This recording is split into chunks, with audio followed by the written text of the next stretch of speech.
Have you ever tried overthinking? Because I'm still considering it. I don't try. Okay. It just happens to me. Oh. You know, I've thought about giving it a shot, but it seems too hard. Why is there random encounters in the fucking inn? Why would you do that? You're just playing with my expectations now, game. Hello, everyone! That's a good place to start. I was dreading this because as much as I love everything about this game, this to me is the slowest part of the game. I would agree with that, because a lot of the random stuff that we've dealt with so far is I've been accepting. It's been a part of the narrative, and for the most part, I've been actually really enjoying being the narrative, the narrative, and a lot of the tactical decisions that come from the lack of control. But now I don't actually feel that. Now it just feels like a slog. Yeah. And it's all this part, really. It began with this part. Since I'm so strong now, the big question becomes, which resources do I use? Silver Rod, wow. Unfortunately, you already got the Cat Whip, which is better for Lufia. To the far right, don't enter the room yet. Instead, climb the ladder to a chest. And it says to the far right. My main problem with this section is that there's just so much dungeon without story. And gathering the Alumina I never felt was the strongest part of the plot. Oh my god, it felt like a breath of fresh air when we had that thing with Amon. Yeah. I love that. That was just especially bad because that one felt especially long because we were sequence breaking for so long right before it. So maybe we shouldn't have done that. Maybe just for the... Too many things. Fuck you. Yeah, so what do you think it means to master something? And a grilled newt? Definitely don't need that. A grilled newt is not essential in the path to mastery. Neither so is the far. Potion. Spell potion. Yeah, that was good. The spell potion begins with A and ends with Z. And continue to the here should take us another warp to Ulippe. Hooray! Woo! Okay. And now I'll grab this. Chest. Silver wrist. And there's 4 chests here. Okay. Or should I equip anything? No, none of the. We have better stuff. See, you've already bought all the silver wrists. You might have to make more room in your inventory. Did I ask you about that mastery question that was going through my head? Sorry, I didn't respond. Alumina! There we go. Yeah. There's also a silver plate and a miracle. Oh, cool. Are any of those useful? The miracle is. The silver plate's not. We got better equipment. Would have been if we didn't sequence break, but... It feels like the joy of discovery has been dashed from me by your schemes and plans. Power gaming ways. You want to get rid of some of this stuff? Nah. Okay, we might have to later. What's Felwater do again? That's only for grinding. It makes more enemies happen. Fuck that. Never gonna do that. I can buy more if we need to. Yeah, you can later. actually for cheap.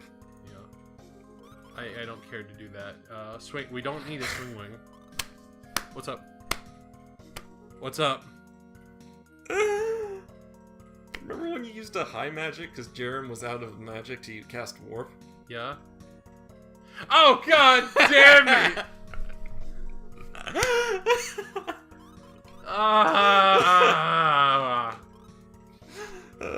Get rid of the float.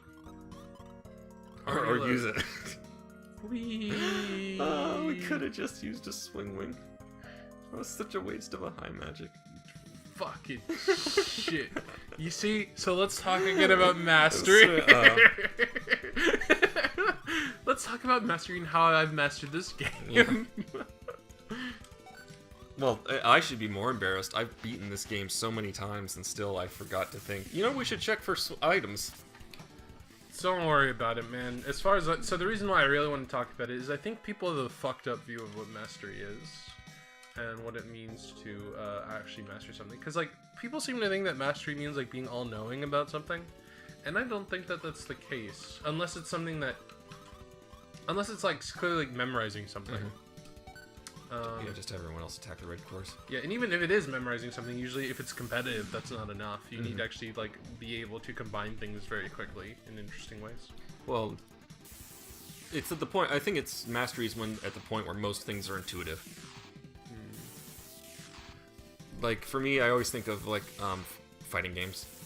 When you're... Even if your strategy isn't perfect, like... You're mastering different aspects of the game, and if you're at the point where you're able to perform moves or reactions or strategies without consciously thinking about them, you've mastered them. Well, you see, I have a problem with that, because if you just say that is like techniques and the ability to intuitively do things, and strategy doesn't matter, then what if someone just beats you with a better strategy? I mean, strategy is important, but in terms of not having to consciously think about what strategy you're using and still using an optimal one, that to me is mastery. Not thinking about strategy and still using an optimal one? Yeah, like in Twitch-based things like that, where it's more of a reaction. Being able to make split-second decisions. In all instances of my life, when you start being able to intuit like how to do the technique, that's when strategy starts becoming more important, because you know the right movements to make, and now you have to kind of adjust on the fly to what your opponent is thinking. I'm thinking like Smash, since you're mentioning fighting games, and how how like you can plan for if your opponent gets knocked off the ledge, which is a situation that happens pretty frequently. At what point can you jump off the ledge and use your weapon in order to have the greatest chance of hitting them or knocking them to the ground? And like that's something that I think about during the match, and that's something that I practice in the actual thing. And that's actually one of the reasons why I think people don't have a stronger grasp over mastery, because like that does require some technical understanding, but it requires it with the thought of situational awareness and the use of a strategy, or else you would never practice it. I would say mastery is when you don't have to consciously think about your situational awareness, and you're automatically able to know when that is the best time to jump over and attack with your weapon. Oh man, in that case, deception. I consider deception a big part of combat. So like convincing someone to commit. Yeah. Like convincing someone to commit to, like, if anything in fencing, one of the biggest things that I learned is like move your hand slightly out of the way, and you can get them to like attack your hand, and then as soon as you do that, they've committed to something because they're confident about it, and then I'm like, gotcha, fucker, and then I attack their hand or like something, or get them in a really bad situation because they were confident. And it seems like the version of mastery you're talking about is the kind that people like commit to, and then immediately I'm like, you committed to it. Even if you do it perfectly, I'm going to beat you. To me, full mastery would be able to also intuitively predict when someone's trying to deceive you. It's when those split-second decisions, those tactical decisions happen on an almost instinctual split-second level. Okay, in that case, I don't think anyone's achieved true mastery. No. Anything, yeah. Except for but that's also very specific. Like when you're talking about mastery in that sense, like mastering the piano isn't reactive. No. It'd be all prep. Yeah. So I guess the examples I'm thinking of are all examples of competitive mastery, which is reactive in many ways. I actually think that that's fair, because from what I understand, most people who develop mastery in another subject do so by basically pretending like it's competitive, or like they're competing with themselves or something. Yeah, she finally learned an upgraded version of Frost. Hooray! Now I can take advantage of people's weaknesses. So that switch will change the where the warp point goes to. Shall I go down? Hold on. Flip the switch. It said it was up, right? Yeah, I think so. Flip it down. Yeah. Hang on, let me check it again. There's a switch. It's up now. Yes. Yeah. Flip it down. The opposite of up. Yeah, I think that I think this conversation might actually be too heavy. So let's keep talking about it, because fuck heavy. Fuck the heavy. Sure. I really like the heavy. I think he's cute. Oh, let me check out Blizzard. I mean, it's not going to be as good as Blast, but it's Jaren's equivalent. Well, I just want to see what the next expansion of Overwatch is going to look like, okay? So I got to check out Blizzard. He's groaning at me right now, audience. Yeah. I just want you to know. The way he's looking at me is actually like...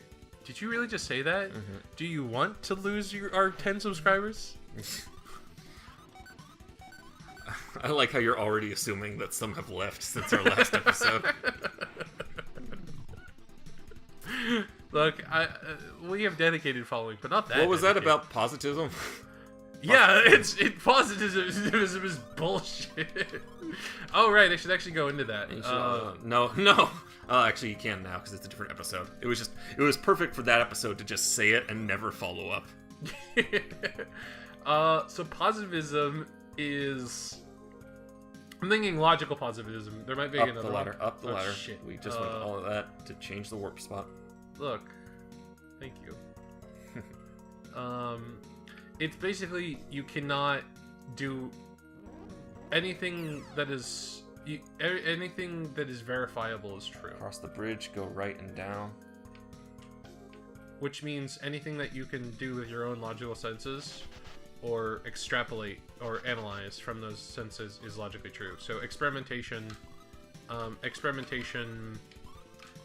sensory input, and analysis of that sensory input is the only thing that is true. And that was a huge philosophical movement. I think David Hume was the head of it? I believe so. And the problem is, that philosophy in itself is a metaphysical concept. So the verification concept in itself defies the concept. So you need to... In addition, the idea of trusting other scientists is a metaphysical concept. Go down. So it proves that that doesn't work. You need to accept some assumptions. And in that room that we opened is the last piece of Alumina for this area. Oh, fuck yeah! I can believe that without needing to verify it. I had to stop myself because I had to say for this area, there's still one more piece we have to get. The piece in Herat. Yes. The great Jewish king's piece. Yes, we have to go to Herat and celebrate Purim. Let's pour some alumina. No. Just no. Alumina flakes? No.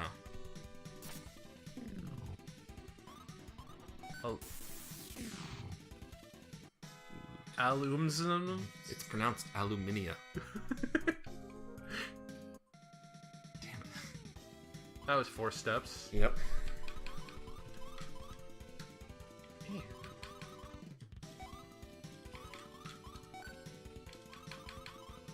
What time is it? 8:30. Wow. We've only done 3 episodes. Yeah. Oh! It attacks everyone! Yep. I forgot that Frost did that. You mean like I just said, it's how it's the blast equivalent, except not as strong. Look. That would require listening. Yes, that's true. And you should know better by now. I should. I really should learn. Oh god. Ah, fuck you.